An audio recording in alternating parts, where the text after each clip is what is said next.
In the last lecture, we drew the reinforcement learning loop and watched an agent wander around a grid world. By episode 100, it had learned a clean path to the goal, but I skipped the hard part. I didn't show you how it learned. Today, we close that gap. We'll introduce the central object of tabular reinforcement learning, the Q function, then derive the update rule that makes it learn, the Bellman equation. By the end of this lecture, you'll understand exactly what learning means inside the agent. The Q function answers one question. If I'm in state S and I take action A, how much total reward do I expect to collect from here until the end of the episode? Q of S, A. A number. Higher means better to be here doing this. This is the object the agent is trying to learn, not the goal, not the map, the Q function, because once you have Q, the optimal policy falls out for free. Just take the action with the highest Q value in whatever state you find yourself in. The policy is an argmax over Q. In our grid world, the Q table has 16 states times 4 actions, 64 numbers total. At the start of training, every number is 0. We know nothing. By the end of training, these numbers tell us which way to go from every cell. The question is, how do we fill in the table? Here's the key insight. The value of being in state S and taking action A is the immediate reward you'll get, plus the value of the best thing you can do from wherever you end up. That's recursive, and it's exactly what the Bellman equation says. Q of S, A equals the immediate reward R plus gamma, a discount factor between 0 and 1, times the max over all actions a prime of Q at the next state, S prime, comma, a prime. Read that slowly. The value of where you are plus what you did is the reward you just got, plus the value of the best next move.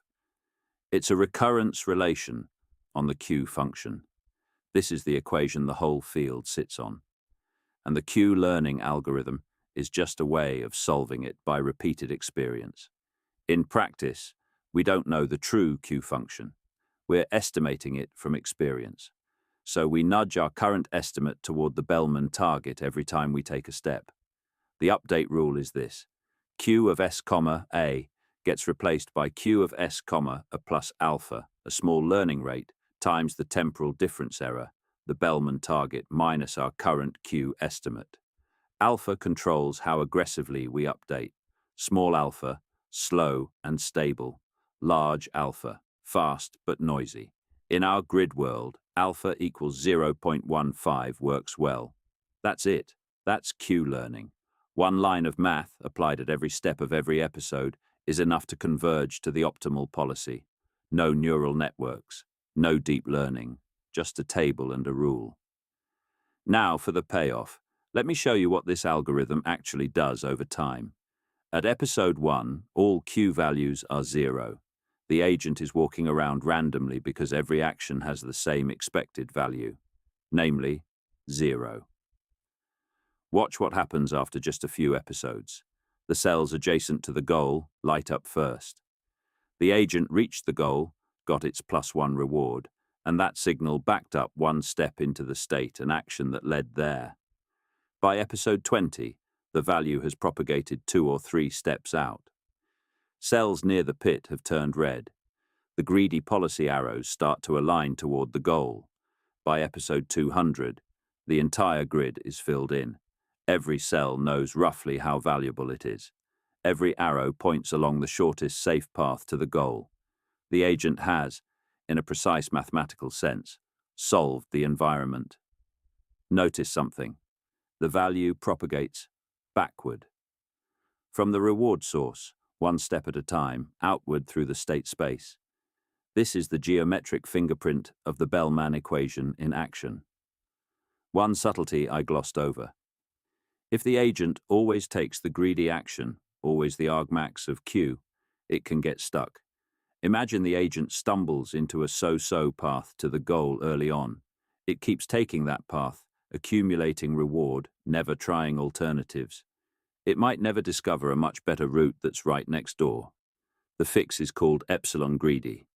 With probability 1 minus epsilon, take the greedy action. With probability epsilon, take a random action. In our grid world, epsilon equals 0.15 means the agent explores on about 15% of steps. This is the exploration-exploitation trade-off, and it appears in every RL algorithm, including the most modern ones. You have to spend some steps trying things you don't think are best, because your estimate of best is always wrong until you've seen enough data. Q-learning is beautiful, but it has a fatal limitation: the table. If your state space is 16 cells, a table works. If your state is a camera image from a self-driving car, there's no table. There are more possible states than atoms in the observable universe. The next lecture generalizes away from tables.